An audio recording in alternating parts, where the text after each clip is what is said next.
What's up, everybody? Welcome to Non-Members Only Podcast. We are sports, we are journalism, and today we are also the outdoors. In fact, we're interviewing Paddy from the Outside Magazine podcast and Outside TV star. Yeah. And insert all the other cool things. So that's coming up, but first we have lots of updates. Yeah, happy World Rainforest Day. Happy World Rainforest Day. I think one of our recent episodes we were just talking about how let's stop discovering things. We have recently. Science has too many birds, too many slithery things, too many underwater things. We don't need to keep finding those things. Let's let them live and let's let them keep their bodily autonomy out of our pharmaceuticals. We don't need to extract any more information out of them. I say we give them at least a year, a little break from people going in there. Yep. Yeah. Shout out the rainforest. Did you have to do a project on the rainforest when you were a kid? Probably. I feel like I definitely did. I also don't technically know what. I'm actually not going to sound stupid right now. I'm going to skip over what I was going to say. Okay. We'll do that. And I'm going to choose. First of all, do you have any life updates? You were at the beach. Yeah, I've been chilling. I've been at the shore, Jersey Shore. Shout out Jersey Shore, Pauly D. Shout out Pauly D, you know. The most interesting thing was I was people watching a lot of the time, okay? Oh, hell yeah. And I feel like we need to discuss briefly beach etiquette. Yeah. Like, okay, so there was this elderly couple sitting at the beach, and then this group of girls come, probably freshmen in college. They come and sit, I would say, maybe 10 feet in front of them. Okay. And then there's no one else. There's nowhere, like, the beach is empty, right? Because it's preseason, okay? Yeah, yeah. And then the girls have these guys that come over, probably like 8 to 9 guys. Everyone has a chair. Yeah. Fully block the elderly couple's view. Okay. Okay. They could have gone anywhere. What's the move there? The move there that I would personally do is I would watch from afar in disappointment and disgust. Yeah, that's what I did. Yeah. Yeah. If I were the elderly couple, maybe when I'm elderly, I'll be a little more confrontational. But I do think if that happened, if I would be a little more confrontational, I mean, I might pick up my chair if I can easily walk and carry a chair still. I would probably put it in front of them then. Yeah, so I just sent you the picture because I took a picture of it if it goes through because for some reason our phones don't want to talk to each other anymore. No. But so what happened was the elderly couple ended up picking up their chairs and moving back. Really? Away from them, yeah. Interesting. Part of me, the journalism part of me, would have went up to the group of younger people and said, hey, I'm just so curious why you chose this spot in front of them. I'm sending it to you on Instagram because it's not working. Oh, no, I just got it. Okay. Oh, okay. Okay, this is extremely weird. Now that I'm seeing this. Yeah. You see the elderly couple, right? I see them all, and I wouldn't say they're elderly, but they're old. They're old. They don't want to be bothered. They look physically like they could move. Should they move? No. I see so much area where these people could have sat. And when you said they sat in front of this elderly couple, I thought you meant, maybe like 20 feet in front of them. They are probably 5 feet in front of them. Yeah. This is so bizarre. I want to find these people and genuinely ask, like, with curiosity. There's so much space. There's so much space on the beach. Because we're talking off season. The season hasn't started yet. Wow, and then the people just moved back. And now I understand why they moved back, because of how close they sat. Yes. Yeah. Okay. I would have, if I were them, I would have picked up my stuff and even just my chair and moved in front of them, very close in front of them, in fact. Maybe I would have sat with them. Actually, pull your chair up a little closer and just sit with them. Yeah.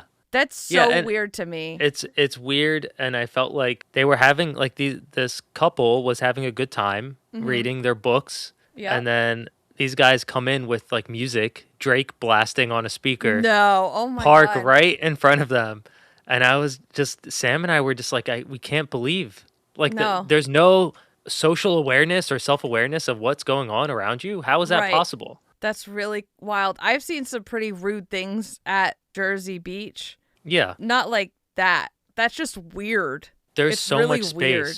I'm not Okay. exaggerating when I say the beach was like empty. They could have gone anywhere. Yeah, I don't like that. I don't like that. Just Okay. be more self-aware. That's my story. I had the opposite of a relaxing, chill week. I felt like I was scrambling from the second I woke up till the second I got to play Fortnite at night, which is like 9 p.m. probably. Yeah. And when I said, okay, work done, the work still wasn't done. I was done. I was so done. And do you know how how this week culminated with 3 bad things? Okay. So you know how people say 3 bad things happen in 3s. Yeah, bad things come in 3s. Yeah. However, that usually means like maybe throughout the week or something like, oh, this thing. Oh, this thing. Oh, not at the exact same moment as each other. So in this moment, we're working on like the screen printing. Dan has shirts. We're shipping stuff out, right? We learn of a shirt, not one that like we shipped out, but a little test one that we gave to a friend. The ink started to migrate. Okay. What do you mean?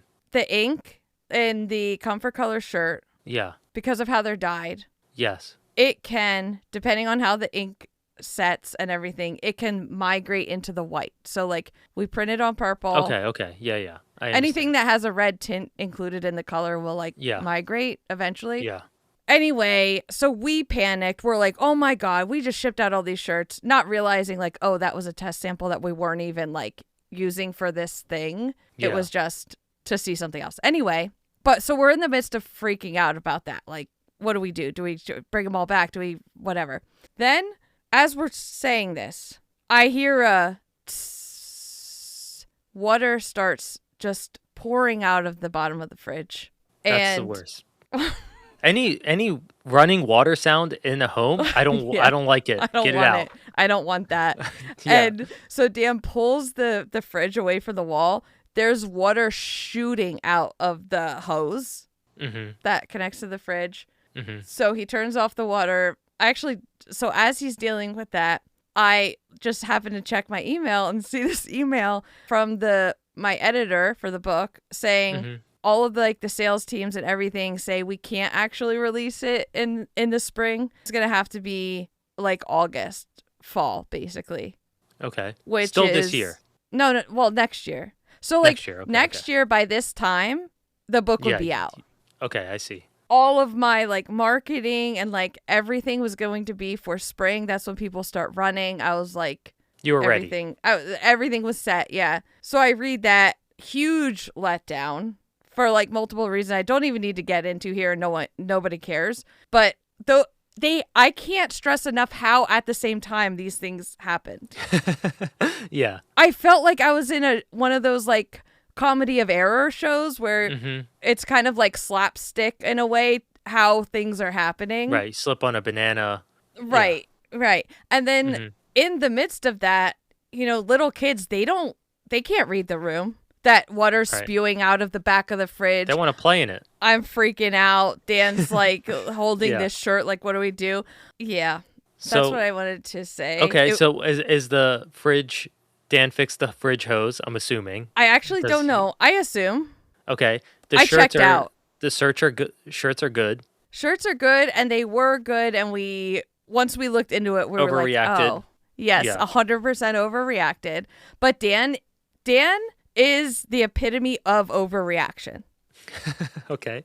Especially if it involves someone else. So something happening to somebody else at his, something that he had control of. Yeah. He will overreact. He's emailing people to check, on an address. It says, A Hampton Street instead of S Hampton Street. The A and the S are next to each other on the keyboard. He's just to be 100% sure, is it Southampton or is the A supposed to be there? Yeah, I've been there. Yeah, so everything's going to be fine. I do have an underlying headache just from this week, and it's not even over yet. Yeah. Also, okay. The kids are done school, right? The kids are done school, which is nice. So party time. party time. Literally party time. Like, they woke up, Dan, they ate breakfast, went out for a really long bike ride to the point of I was like checking his location to make sure they weren't at the hospital. Yeah. And they got back nice and tired. They went for a swim. They are hanging out, and they're having a summer. However, they want to have a summer. And I actually want to segue into something I've been seeing a lot on social media. Parents posting about their kids wanting their kids to have a 90s summer. Yes.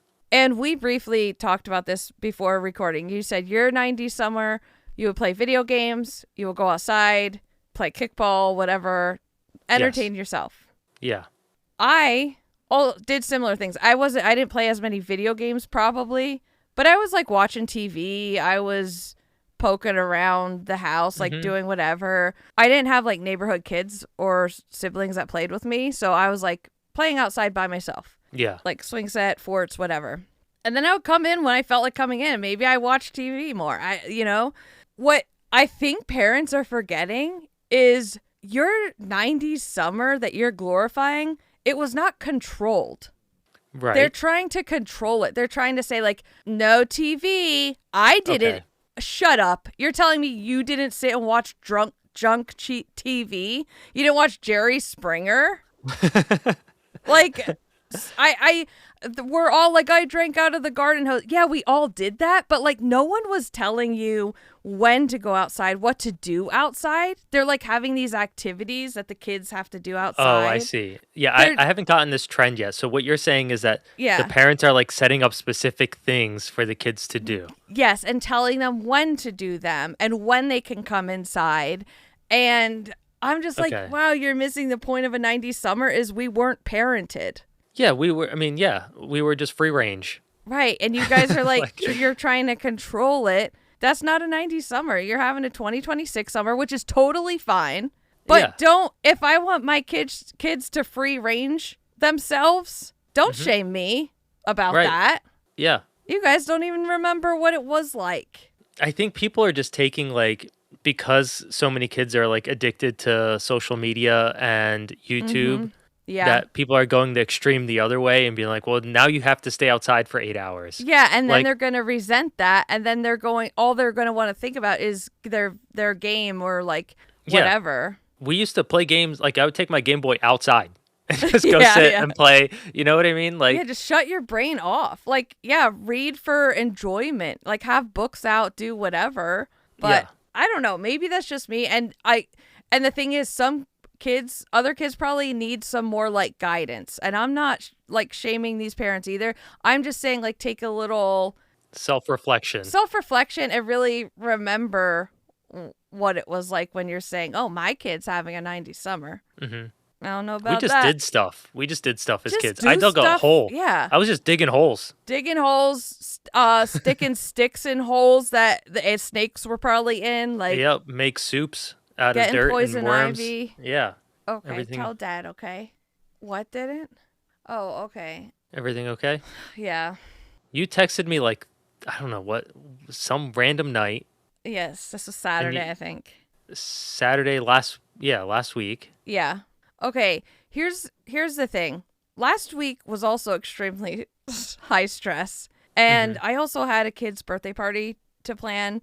And it was our first time having parents drop off kids. There were like 12 kids that just got dropped off. No. That's a lot of kids. Not sure what to do here, but we're going to be fine.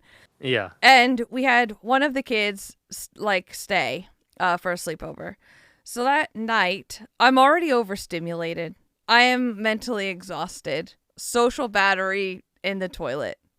And I have a couple glasses of wine. Sue me, right? Yeah. So a storm starts to come in, and I'm thinking, oh, okay, the power, we should probably like charge some things because the power might go out a little bit. Yeah. Of course it does. Starts flicking on and off, on and off. Okay. Yeah. And I'm like, here it comes. So I go over to the closet. I get our lanterns, our little flashlights and everything. So at this point, it's just the one girl over, or the other kids? Okay. Just the one. And more manageable. Yeah. And it's also my first time meeting her. She was lovely, but still, I don't really know. Yeah. Is she going to cry? if it thunders, like, and now it's going to be completely black in here also. Yep. And so I get all our flashlights out and everything, and then power goes out. Okay, great. The kids are fine, thank God. And then my sister calls me. And if you're a new listener here, my sister owns a bed and breakfast like 4 minutes from our house. Mm-hmm. And she never leaves. When there are guests there, especially on the weekend, she does not go anywhere because you never know what will happen at a bed and breakfast. Right. And so, but this Saturday, they had a wedding. Like, it was one that she had to be at. Yeah. It was 3 hours away. Oh, no. And if our power goes out, it means that their power has gone out. Yeah, same grid. Yeah. Where they are, though, they don't even get cell signal. So they rely on Wi-Fi for calling. I know that very well. Yeah. And so obviously power goes out. There's no Wi-Fi. There's no generator. How did she know the power went out? Because she kept getting these calls from my mom that were dropping. And that instantly means she's trying to call me, but she doesn't have signal, which means there's no Wi-Fi, which means the power went out. Okay. And my mom's calling repeatedly. So she's like, oh, God. There's guests there. There's no lights. They're not going to pay. Because it happens. People are like, well, I'm not paying for my room then. Right. Even though it could go back AC. on in an hour. Yeah. Yeah. So she calls me. And I was like, well, do you want me to go down there? She goes, you know what? No, like, it'll be okay. I'm on my way home. But it was going to be like midnight when she got back. Mm-hmm. And I'm like, oh my God, I don't trust mom to be down there on a Saturday night. Who knows what she's doing? Yeah. In the dark and like trying to like help these people. So I go down there. The first lady that comes out, I could tell she was kind of like confused. And I said, hey, I live up the road. I'm Lindsay's sister. And the power went out. Hopefully it goes back on soon. Like, I reported the outage, but it's from the storm. And she was like, oh, can I just have like something to read my book? And I was like, oh my God. Oh, What's happening? What is that? Oh, I thought it was like a huge spider. I think it's one of those cave crickets, which I fucking hate. Oh God, I'm going to throw up. They make me sick. I hate them. Oh do you need to deal with it? I can't. We just got to keep going. Ugh.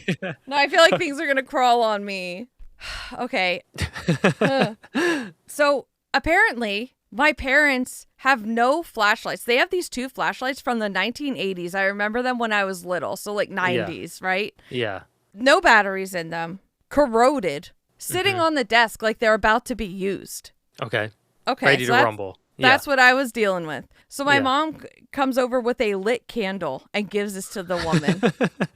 Okay. I'm like, okay, so now we're going to have a fire. Yeah. And then I said to my mom, Lindsay said there were 2 elderly women staying here. Where are they? Like, are they okay? And at this point, it's like 9:30 at night.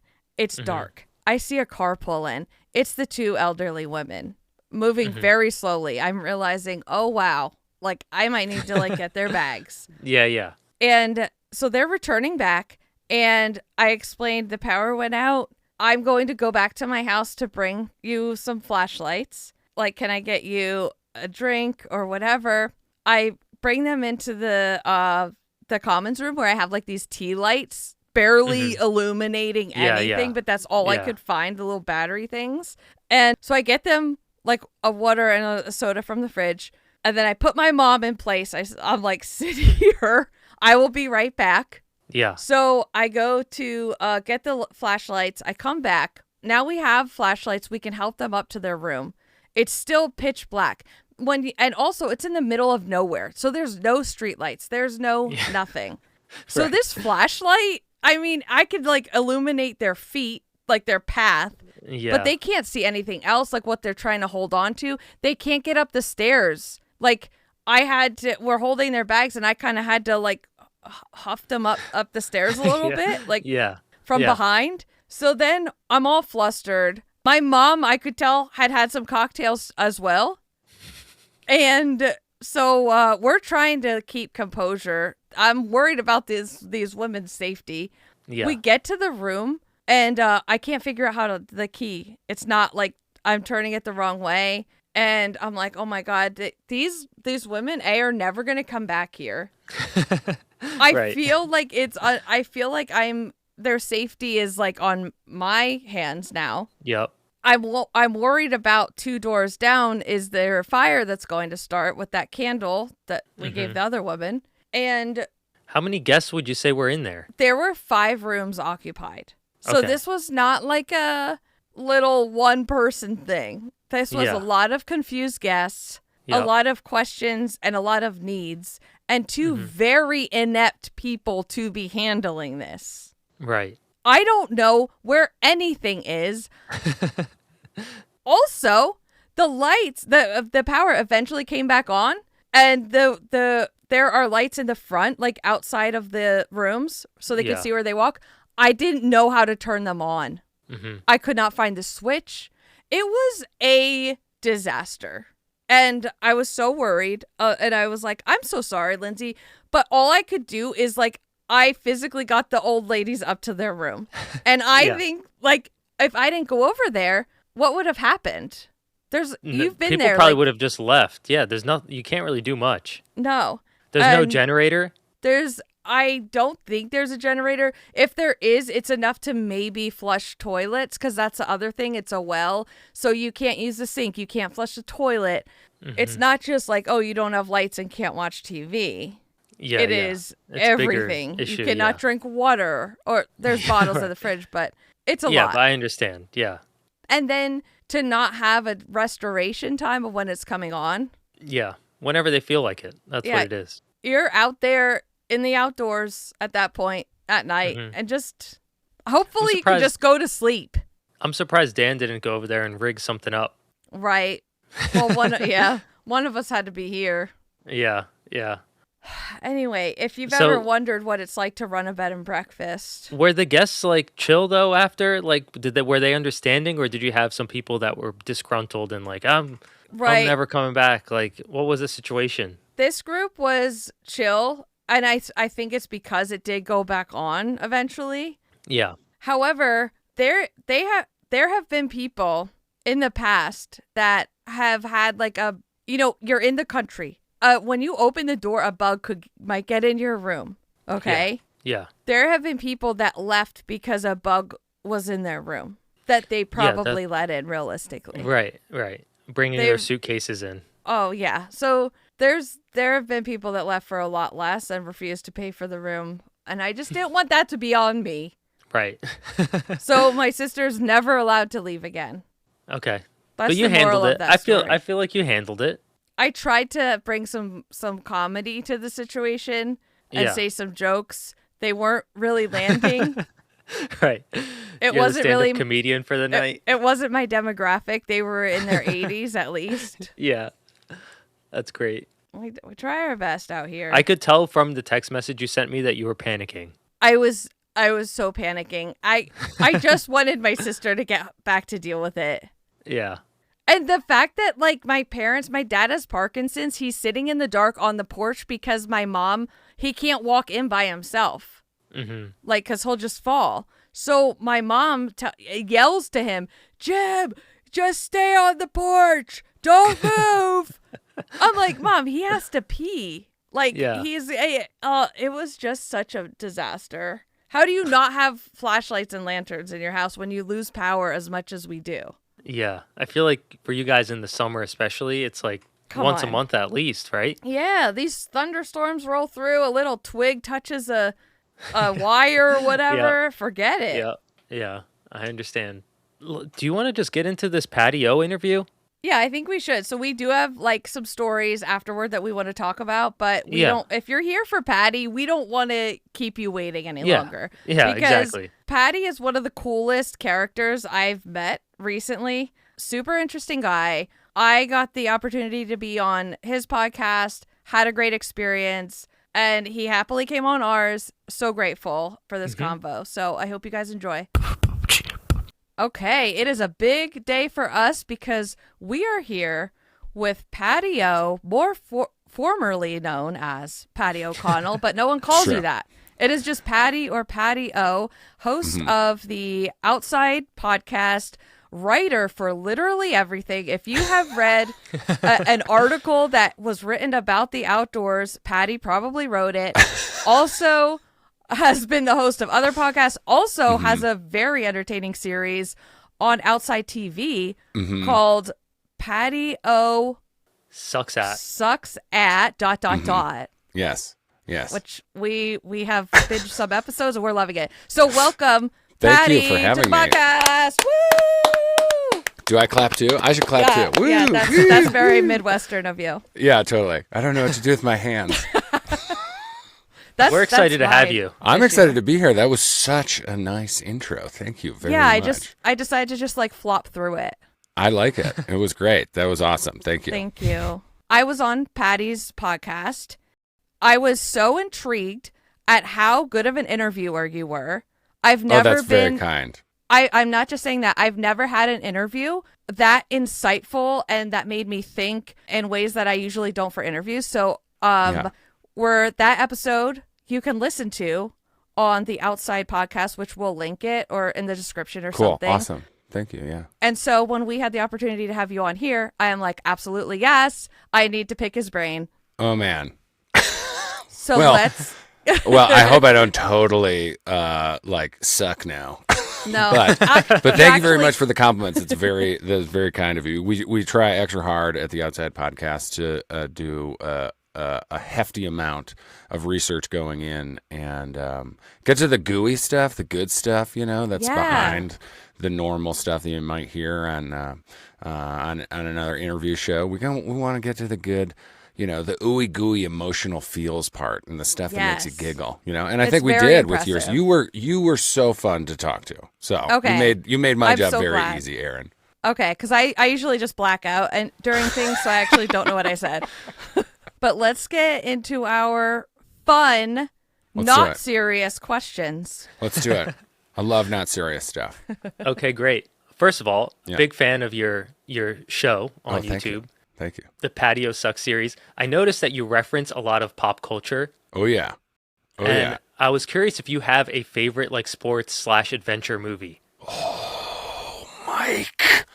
Come on. You can't ask me that. I mean, you could make top 3 or just name some that stand out. Well, that's really hard. So, I was born in the 80s. And so I have a lovely great era reference. Of movies. Yes, of outlandish movies and great coming of age tales. So I have tons of love for the 80s, and also though, growing up in the 90s, there was some great stuff happening in the music world and the film world that kind of combined into one thing. I think that I think maybe top is a movie called Airborne, which have you seen this before? I don't think so. I don't think so. Oh, you guys. Do we have Rent to it watch tonight. it now? Rent it, buy it tonight. Wait. Dude, this is about a kid who grows up. I think he's a surfer in California. Dude, a young Seth Green, an unknown Jack Black are in this film. Not a movie. Film. Okay, so this young kid, Mitchell the Goose Goosen, grows up in California, and his parents are zoologists, and they get this grant to go study some animal in Australia. And Mitchell gets super excited because he's going to surf, in Oz, brah. But his parents are like, you can't come. This is a research thing. You can't come. So we have to send you to your aunt and uncle to live with your cousin in Cincinnati, Ohio. And what happens is both it's a rom-com. It's 90s extreme rollerblading. The most absolutely carving up the cement of Cincinnati, Ohio. There's hockey scenes. There's vert scenes. There's this lovely romantic comedy subplot, which I don't know if it was just that I had an extra strong libido as a kid or was just inappropriate for my age, but I was yes, smooch. I want to see you rollerblading. I want to see you doing sick fakies and backflips. Yeah. And then I want to see you doing some sensible tongue kissing. Yeah. So I think Airborne is probably up there. I mean, Point Break is another one. It's great. That is incredible. I mean, my husky, I have 2 dogs, and my husky is named Bodie after Swayze's character in that film. Again, not a movie, it's a film. And Catherine Bigelow directed that, and Catherine Bigelow she won an Oscar for Jarhead. Like, it is legit. Legitness. So those two stand out to me, but also that's a great like answer. Mighty Ducks, all the rollerblading and Mighty Ducks. Anything with surfing, I was such a, I grew up in Chicago and I was like a total pool rat. So like anything with surf culture, I was like, this is the coolest thing I've ever seen in my life. So anything that referenced that, I would be a fan of. I don't know. What are some of yours? How about you? I have a bunch. Okay. I have a bunch. All right, I'll shut up then. Mike has a bunch. I never watched movies or anything. And I'm actually going to not even talk. Okay, good. Like, I'm just going to rattle some off. Little Giants, Sandlot, League of Their Own, Space Jam. Yes. There was a movie with Joey from Friends who played baseball with a monkey. Oh, my God. Deep Cut. Yes. I don't do you remember that? I remember, like, the poster, but I don't remember, like, ever seeing it. Yeah. So... yeah, we can move on from this. I feel like you and I could talk about this for forever. But yes, Erin is not show. a movie. Yeah, Erin's not a movie reference person. Erin's like, I hate the moving pictures. Yeah, I mean, like I do try to watch movies, and like I can't watch something more than one time. Something's weird in my brain. I don't know, and I don't remember anything I watch. Don't ask me how a movie ended. I don't know. See, I'm like the opposite. I could watch Airborne 900. I could watch it every single day for the rest of my life and be so happy. I can tell by how you talked about it that you've watched it plenty of times. So great. The last scene down the devil's backbone. They rollerblade down the devil's backbone, Erin. You got to see this. I guess I have to. So I mean, good. you're kind of selling me on it. And they're smooching. Oh. Smooching. Doesn't get better than some smooching. Some rollerblading and some smooching. All right, I want to segue into the Patio sucks at series. Yes. I feel like we have some similarities in that we had like a series where I tried track and field sports with the athletes and things like that. Mm-hmm. So naturally, there's a lot of humor in it because I'm not good at it. And a lot of the things you try, you kind of suck at. Yeah. Hence the name of the series. Yeah. Do you find, because a lot of these sports, they have very, very serious athletes involved in them. Even if they're not professionals, people take running and trail running and skiing and everything very seriously. So when you make light of certain sports and you put the humor in it, do you sense like annoyance? And this is like a selfish question for me because in the running space, I know people, serious runners, some of them really are annoyed at people like me. Do you sense that, or do you just not care? Not to give like a non-answer, but maybe a little bit of both. Okay.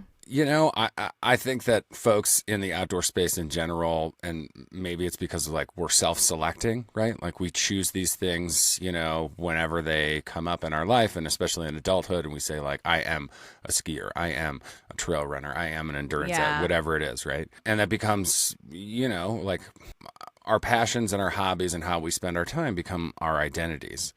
And so what I would hate would be for people to think that because I'm, trying to take the piss out of myself, or take the crack in of the situation that I am in some way, trying to like negate the power or the influence of the sport that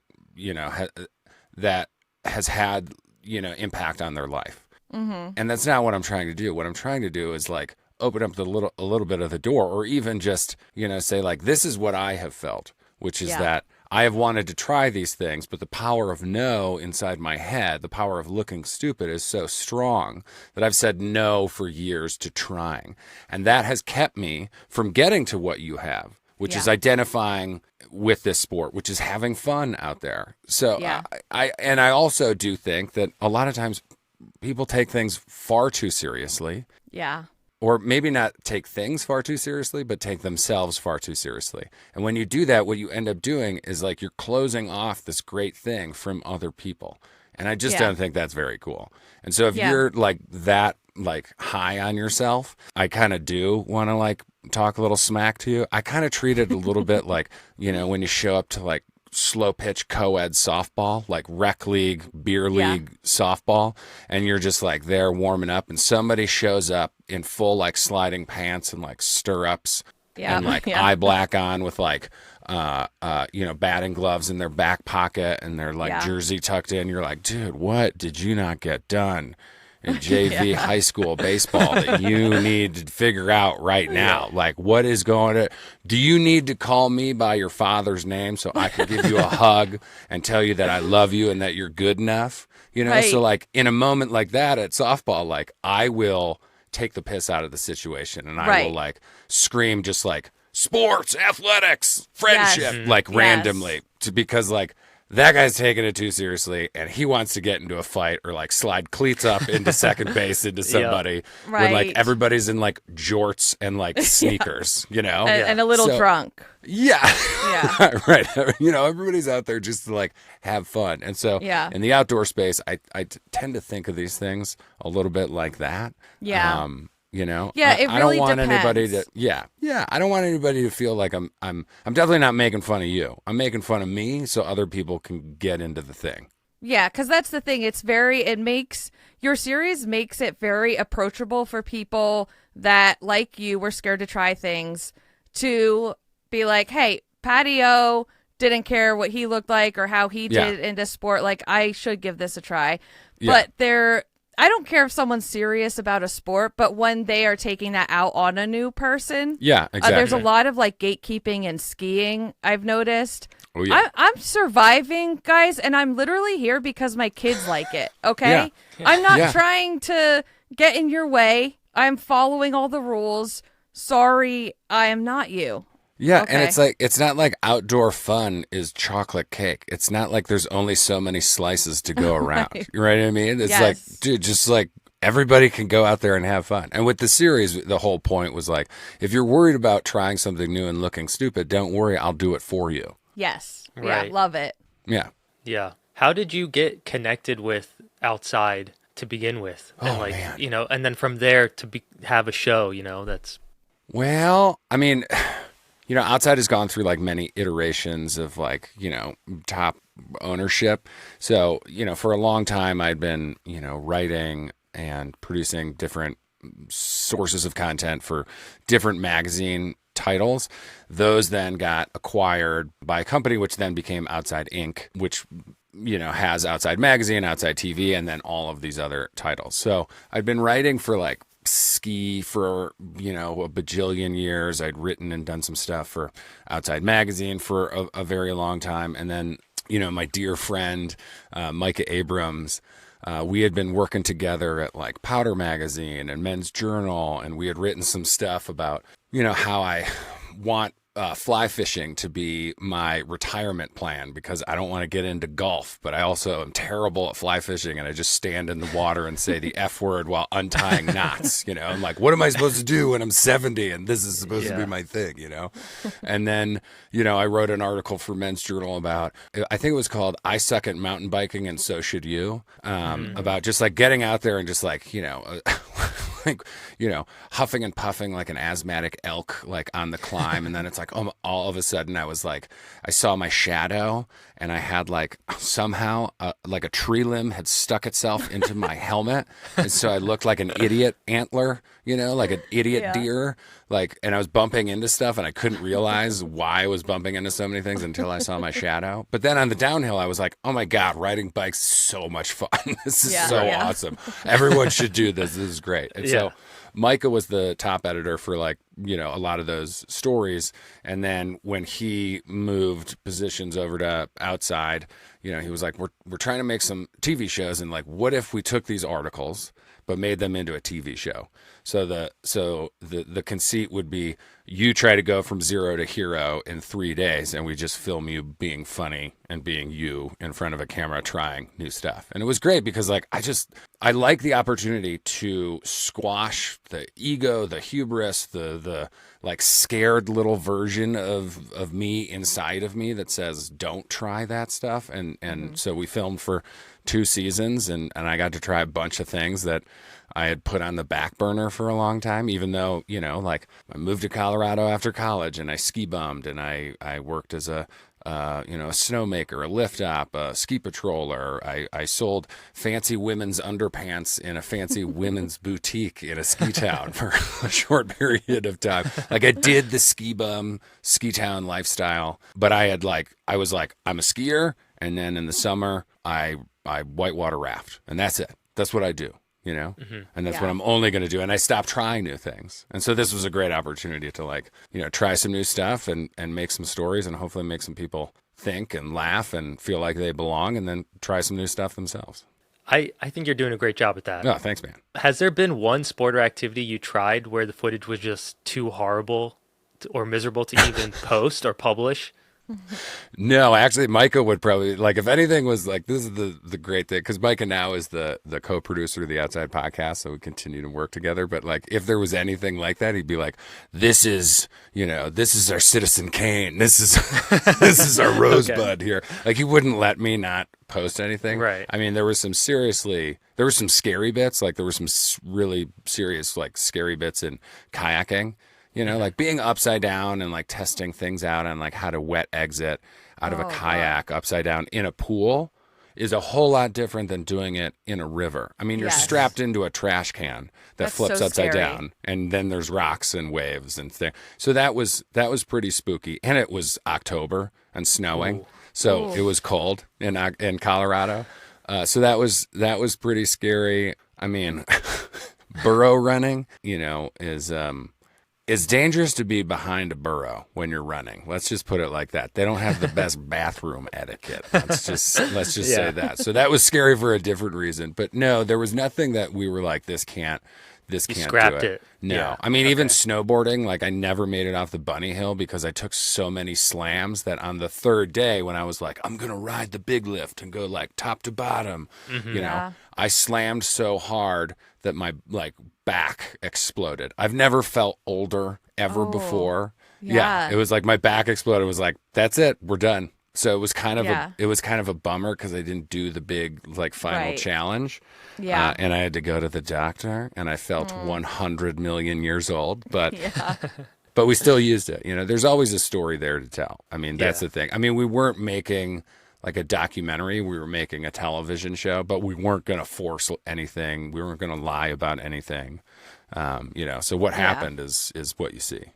What about filming equipment fails or anything like that? Because I feel like when we're running and gunning footage like that, there's something isn't working, or it's so humid that the camera isn't functioning correctly, or the memory card is corrupted. Well, luckily we had a lot. Yeah, we had a lot of very pro humans, but there were some scary bits, kayaking, doing follow cam on a kayak. My buddy Blake, who I've worked with for a long time, who's an incredibly professional and proficient videographer and photographer. He has gone to the middle of nowhere, Nepal or somewhere in South America where they're filming for weeks on a glacier, and he's backing things up. And he was in a pack raft with a dry bag with a rain hood over a camera because it was snowing on us. And we were just I hope all this works, while the ground team is in a car driving and running out across bridges to try to film us passing by. Plus then we have, a GoPro where you're always okay, I'm going to hit start on the GoPro and it's just shooting up at me. And I'm just narrating every single paddle stroke on kayaking. Or the same thing with surfing. We lost a GoPro off of the nose of a surfboard. Oh. Kirk, our director and producer, found it in the surf. We have that footage. It's actually in the episode, I think. And then we lost it again. And it was gone forever. So we didn't have any of that stuff from that. So that then, we had to get pretty creative on how we were going to shoot things. But that's why we did so many backups, So it would be a POV camera plus an A camera and a B camera and maybe a drone as well. It was just fully covered. Yeah, trying to as much, because you're the absolute worst thing ever, I think, would be for me to like get my ass handed to me for 3 days and then be like, guys, we can't use it, and I'm all black and blue and icing and like eating ibuprofen like they're Cheerios, you know. Yeah. And I'm like, we just didn't get the shot. Yeah, totally. It'd be terrible. It'd be terrible. Yeah. I was gonna give some suggestions like of what I thought, but is there one that you tried that you will absolutely, without a doubt, never do again, and you wouldn't even like suggest anyone else try it? I don't know if I wouldn't. I don't know if I'd go so far as to not suggest other people try it. Okay. Skimo was. I mean, it's like ultra running, but you're wearing head to toe spandex and you're on the skinniest skis ever. Oh, no. And they're like, let me tell you something about Skimo. There's not a lot of dudes who are 6'5" and 250 pounds, okay? Yeah. So the equipment is like tiny and breaky and squozen. And like, I don't know about you, but like, I head to toe spandex on me. I just kind of look like, you ever seen a microwaved hot dog? Like I kind of, it's like split in weird spaces. That's what happens when I put on head to toe spandex. So Skimo like absolutely annihilated me. You know, I did a race in Breckenridge off the couch, and it was like, you know, something insane, like, you know, 8,000 feet of vert over, 10 miles or something. It was just like awful. And you're skiing on these things that are neither good running shoes nor good ski boots, but you're doing both in that, basically. And the skis are like the size of Band-Aids. So I don't know if I'm going to be talked into Skimo anytime. Like, I love backcountry skiing, but like Skimo is probably one that I'm not really sure that I'll do again. All right, I'm gonna add that to my list of sports not to try. No, but you should do it though, Erin. Okay. You should absolutely do it. I should. Okay. Yes, absolutely. If for nothing else, me and you could go out and get a cup of coffee and be like, wasn't that terrible? Yeah. The afterward is the fun part. Like, for you sure. Survived. It was crazy, and you could talk about it after. That's a great thing about Type 2 fun. Yeah. So in your content here and there, you do reference your recovery. Congrats on 13 years, by the way. Thank you very much. I think another round of applause for that one. Thank you. That's very nice of you. How do you balance, because there is so much humor in your content and how you approach things, how do you balance not making too much light or too much funny out of not just that, but like of other heavy subjects you talk about, like suicide and everything else? How do you balance your humor with the heavy topic at hand? Oh, that's a really great question. I in anything that I make, whether I'm writing, producing a podcast, film, television show, any of the number of things that I do, I believe that poignancy is best served on the platter of humor, because humor alleviates a stressful situation. I mean, this is just true in life, not just, in media that you're, consuming. Humor alleviates stressful or heavy situations. It's connecting. It bonds people together very easily and quickly, which is something that you want to do in a story, I feel like. And I think also just the fact that I'm, Chicago Irish, like this is just like what we do, like gallows humor, dark humor is what the Irish have had to do for centuries, so it's just in my DNA. And it's not to take away from the seriousness of the topic, but what it is, it allows you to kind of take a deep breath and walk into the subject matter. And I was told very early on in my career, when writing about recovery and suicidal ideation, my own personal story was that you can't ask the audience to tread water and then hand them cinder blocks. Like you've got to give them a hand or something to float on for a while until you offer them, like, hey, come up here on this platform, this boat, or whatever it is. Yeah. And so that's what I try to do. I mean, I it's the only way I know how, really. So I think it just kind of weaves itself together. I was tearing up I tear up at everything, but in the I think it was your race video, the 40 ultra mile. Yeah. And you started talking about I can't actually even talk about it. Never mind. Never mind, actually. Moving on. Yeah. I just appreciate your vulnerability, and I'm sure a lot of other people do.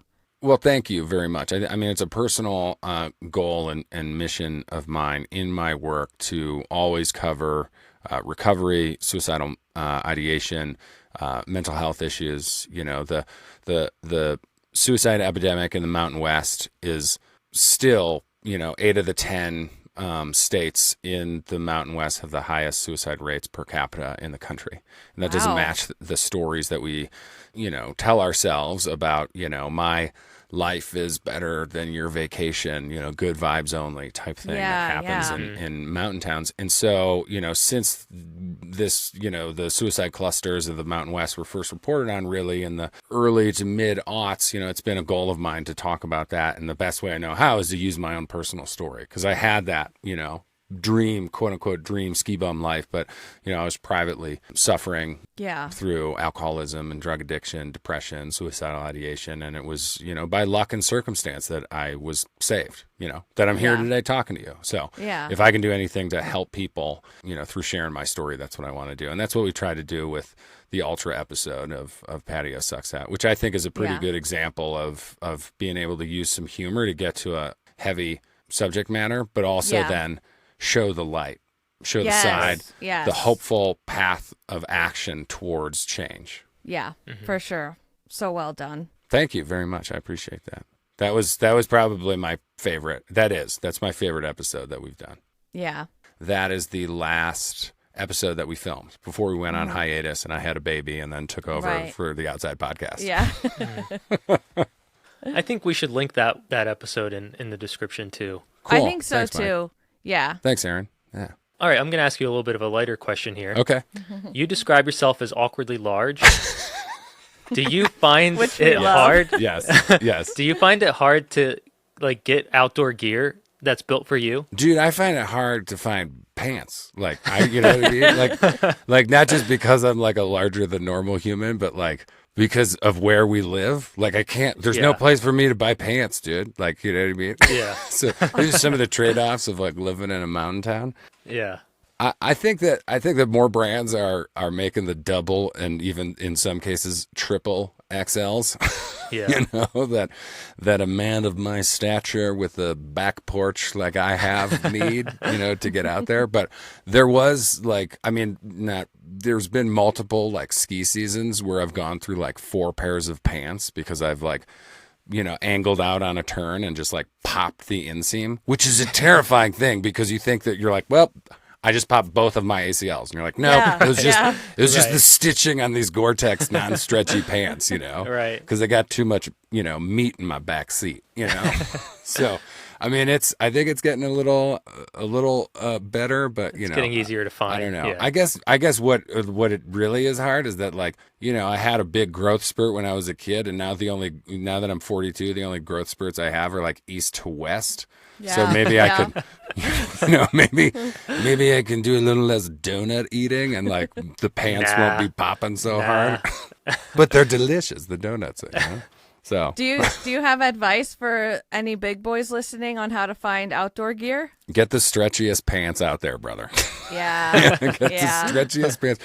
Ripped In makes really good action jorts, which I really like because they stretch well. Yeah. But yeah, I mean, there are brands like Rourke who I really love who make some big boy running stuff. Patagonia makes some big boy running stuff. It's funny because it's once I find the thing that works for me, I'm this is the only thing that I can use for the rest of eternity. Yep, same. I am so like that. Yeah. This is another selfish question of mine. Now that you're a dad and you're juggling, I mean, you're technically a freelance person. You're doing so many projects at the same time, a lot of it. How do you balance being a dad, being there for those moments, spending time, the milestones, and then also trying not to fail on your professional side? How do you deal with that? This is probably a really good question for my wife rather than me. I think what I've done, in order to make it as a freelance creative in the outdoor world, maybe any, industry, I have found what best works for me is to treat it like a 9 to 5. Monday through Friday, 9 to 5 as much as possible. Knowing that full well, there are going to be nights and weekends that I have to work as well. But if I can treat it like a 9 to 5, then, I've made some pretty hard boundaries there so that I can spend time with my daughter. Yeah. Because she's the most fun. And and my wife is the most fun. And also, to bring it back to Airborne, I love smooching her just like Mitchell Goosen and friggin' Airborne, so I want to continue doing that. Yeah. And so, I think it's just you work your ass off or, treating it like a 9 to 5 kind of like lunch pail blue collar job, like you work your ass off and then you clock out and you go home. Right. And I try really hard. It's really hard, especially when you're, I'm sure like running a weekly show. It's really hard not to kind of constantly have the calendar and the to-do list running in the background. But and it took a while, like especially when my daughter was a newborn, to really like turn that off. But I'm trying harder and harder. I mean, it's really fun now. She's a year and a half old, and we're able to do bigger adventures outside with her, and to see her light up. Yeah. When we're outside, I'm like, oh, dude, like this is the best. Yeah. All I want to do is this. So I think that helps. Her giggling helps. Yeah. And living things through their eyes when they experience it for the first time, the best feeling ever. Yes. And then I think my thing is I do have a lot of FOMO. Like if I know they're doing something cool and I'm on a work trip, that's like, I think I just have to dissociate more. Yeah. Totally. Yeah. I mean, I'm about to leave next week for the Grand Canyon, to both the Grand Canyon, which is going to be really hard because it'll be the longest I will have ever been away from my child since she was born. And I'm not going to be able to get those like daily pictures and videos or like a FaceTime call or something, because I'm going to be, literally in the middle of nowhere at the bottom of the earth. So that's going to be an interesting one, but it's for the show. We're trying to make some episodes. It's not just like a dad wants to go get rad trip. That's not a thing that I want to do right now or maybe ever. I just want to spend as much time with her as possible. But I think it's like balancing it continues to be a balancing act that I need to adjust. And I don't know. Ask me after I get out of the Grand Canyon how I've dealt with it, maybe. Okay, yeah. We'll have you back on. Yeah. Oh my God, it was so sad. I missed her. I'm like, do I need to look at photos of her and videos of her every single night in my tent? Or do I just like need to not at all? I'm not right, because it might make you more sad. So That's what sad. happens to me. Yes. Yeah. Will she remember what I look like? Yeah. That's right. Yeah. I think one last question, right, Erin? Yeah. Well, this is like a little fun activity. It's a little rapid fire thing. Okay. Oh. Ooh. Okay. So we're going to give you a list of activities, and we want you to judge if it's a sport or not. Okay. Yeah. So I will start with sitting middle seat in economy. Contact sport, especially if you get some man spreaders.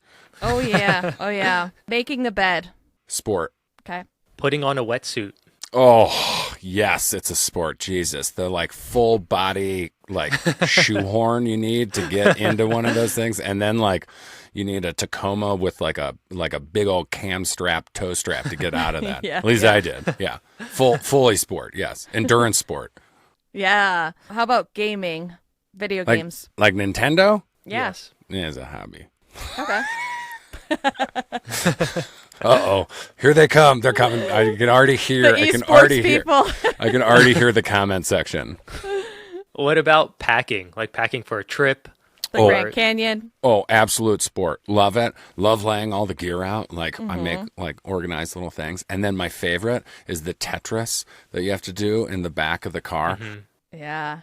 The joy it brings me. I just did this we went to Denver for Outside Days, the festival that Outside throws every year, which was so rad. I literally just did this with a rolling suitcase, like all of our office, like backpacks and stuff, like all of the stuff for the baby, the stroller, all the things. Yes. I threw it in the back of our rig and literally looked and stepped back and was like, good job. Good job, O'Connell. I gave myself literally a physical attaboy on my shoulder. Like tap my shoulder. And I was like, oh my God, if my neighbors are watching, they're like, dude, he is doing it again. What a weirdo. Yeah. And the last one, changing diapers. Absolute sport. If anyone says it's not a sport, you've never changed a diaper.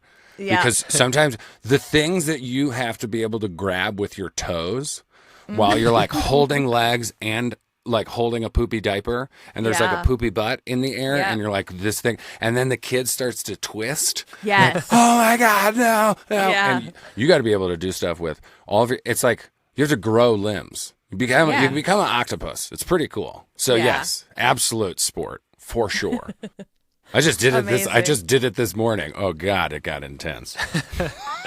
Diapering, let's call it diapering. That's a sport. Diapering is a sport. For sure. Yes. I like it's that. Official. Patio approved sport. Yes. Yeah, that's right. This conversation was so fun. I do want to extend the offer that if you ever want to try a sport together. Oh, yes. Let me know. We will come out and film it. Yes. We will make a podcast episode about it. So that is something we should think on. What do you want to do? It has to be your choice. Oh, man. Don't say it now. We don't want spoilers. Double but Dutch I did want to jump roping. Okay. Or Pro maybe jump roping. What we could do is tell. Yes, Mike. Oh, Airborne. Gosh. We're gonna. Let's just here's what we Airborne. Yeah, shot for shot remake of Airborne. Oh I need my like a God, bubble suit. yes. This is gonna. Do that. Yeah. We need to get sponsored by Kleenex, bubble wrap, and ibuprofen, and then we can do this. Yes. Okay. Absolutely. Awesome. And the other option is have people like under our visual pre-cap of this episode comment suggestions of sports. Oh yes. We could try together. 1,000% do it. Yeah. Also, this is terrifying. Yeah. All right, Patty. Thank you so much for joining us. No, thank you. Thank you guys for having me on. This was a blast. Thanks so much. So that was the interview. I feel like we are journalism at this point. We absolutely are journalism. We are not an interview podcast. However, if we come across someone like Patty and they agree to be on, we're going to interview them. Yeah. But yeah, we are absolutely journalism. Like BBC, watch out. Yeah, I love Paddy. Such a great character, and I feel like we need to do something with him. Like not just jokes, but like we actually have to go and for sure. I would love to try an outdoor sport with Patty. I think it would be great. It would be such a fun collab. It is far. So if anyone would like to fund our travels, let us know. So I want to talk about this poison hemlock and Lone Star ticks real quick.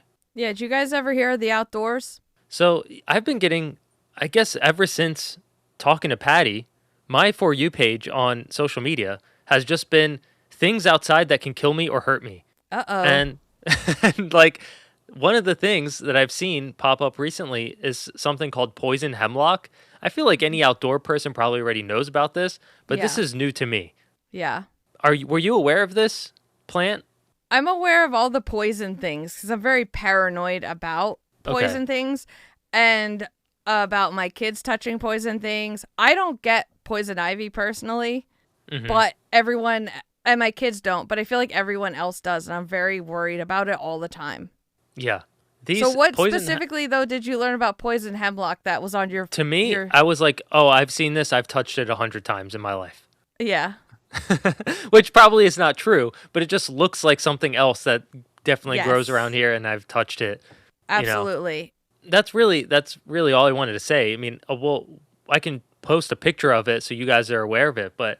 It's, it's one of those things that's like, hey, don't touch it. It's dangerous. It's lethal. Could be lethal. The other thing that looks like everything is poison sumac. Poison sumac to me looks like a black walnut sapling. I've definitely seen this and touched it 100 times. Yeah. To me, that it looks like, a baby tree growing or something. That leaf pattern reminds me of a walnut tree. And yeah, so we're just like living in the poison. Yeah. The one and the other thing, the other danger in this time of year is the ticks, which you brought up, the Lone Star tick. So almost worse than dying is for me is being allergic to meat. And the Lone Star tick specifically is all over New Jersey. What's it carry? What's it? The disease, alpha gal. Yeah, which sounds like sassy. Alpha gal. I'm an alpha gal.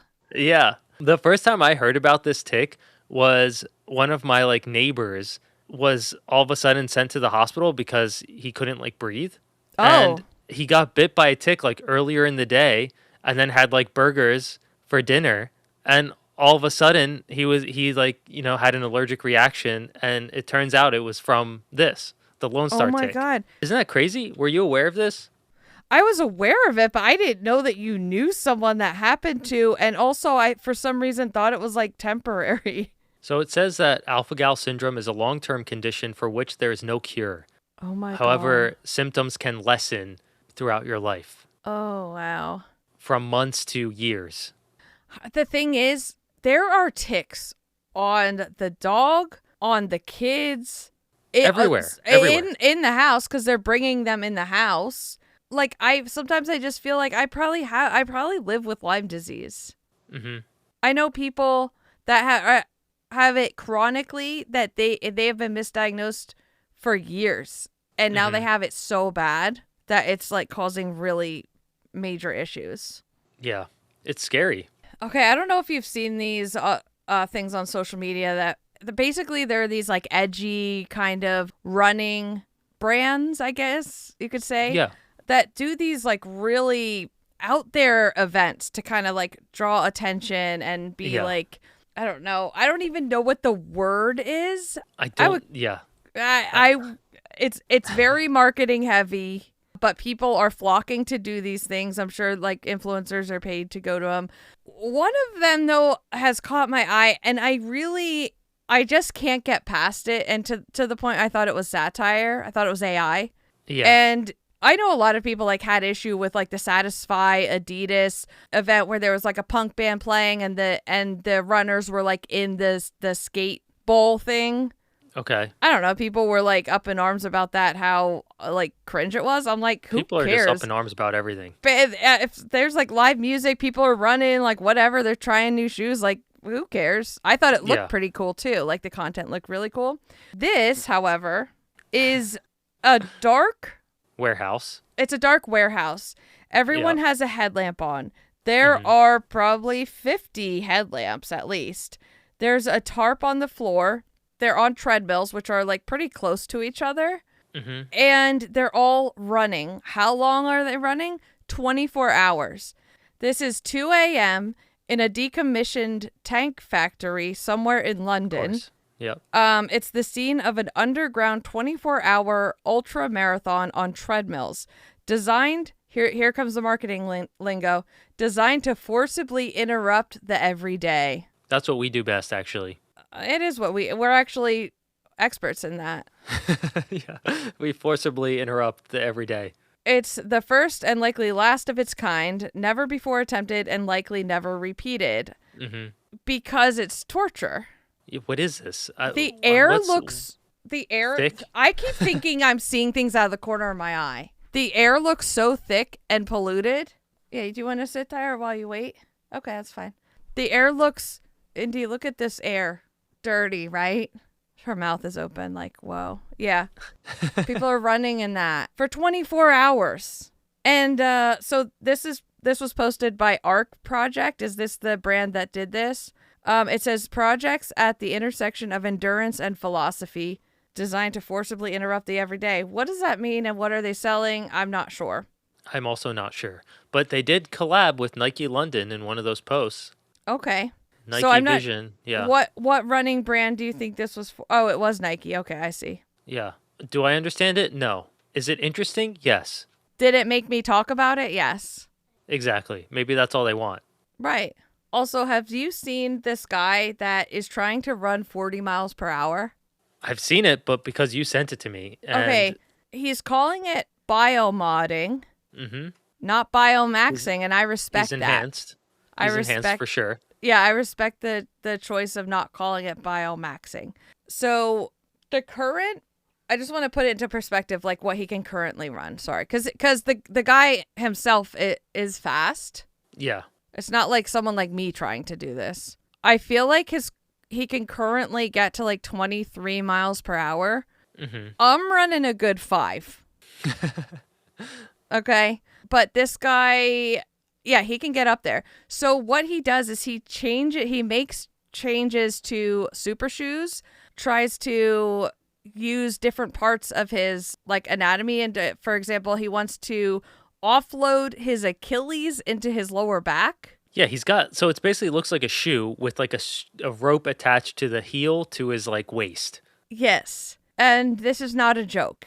Yeah. This is legit. His videos get millions of views. This is just on Instagram. His name is Samuel Carr, Carr. So yeah, he's just trying to do things, weird things. Right. And the thing is, so when you like quote unquote run to the comments because you're like, I know everyone thinks what I'm thinking, which to me is like, this is completely insane. What's the point of this? Yeah. No, it's not that. Everyone's like, hey, you should put a hinge at the knees, maybe a pulley to match suggestions. Match the tendon, the actual tendon, blah, blah, blah. Air drag and all this like scientific stuff. So it's like making me think, wait, I think this guy could actually, 22 is his fastest. When you think about driving 20, that's speeding in a school zone, 22 miles per hour. Yeah. And this guy is running that and he's trying to get to 40. I think he could do it. I think the fastest recorded is 27.33 miles per hour. And he's almost doubling that. Well, he's trying to double it, right? Right. But he's using enhancements. Right. What not chemical enhancements though, which is not chemical. Engineered. Yeah. Physically. Right. I don't know, but it's very interesting to me.